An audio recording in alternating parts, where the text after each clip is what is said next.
Mchezo haujaisha kwa sababu kulikuwa na mambo mengi ambayo tunaweza kuita sintofahamu, kwa sababu kuna vitu tulikubaliana, lakini mwisho wa siku wenzetu wakawa wanataka wapate furaha kwenye mechi hii, kwa sababu kwenye mechi 6 mfululizo wamekuwa wanasumbuka.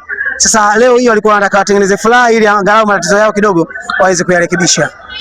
Kutengeneza furaha kwa namna gani wakati mpira tumeona uwanjani mchezo wote? Ukiangalia tulichokubaliana ni kwamba tucheze wale influencer, wale ambao wanaonekana kwenye mitandao na wanaojulikana. Lakini walichokifanya wao ni kuchomeka watu kwa ajili ya kutengeneza furaha ambayo wamepoteza kwa muda mrefu. Kwa hiyo kwa kifupi ameharibu ile mechi. Ndani ya mchezo umeona namna ambavyo refarii ameshindwa kumudu mchezo, na yeye ndio amesababisha changamoto zote mpaka mechi imefika katika hatua ile. Makosa ya refa ni yapi katika mchezo huu, ikiwa mlikuwa mnaona wote mnacheza kwa usawa imani? Ukiangalia penalti kama 2 hivi za wazi ambazo yeye refarii ameweza kuzikataa. Ujue mchezo wa mpira ni mchezo wa hisia.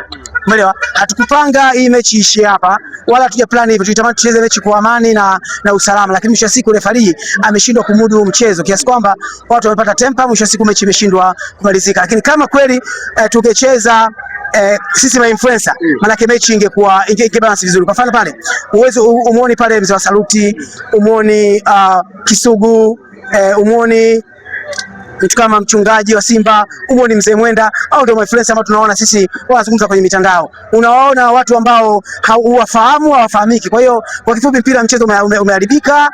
Watu walitaka wapate ladha, watuone sisi ambao huwa tunazungumza kwenye mpira namna gani tunacheza mpira, lakini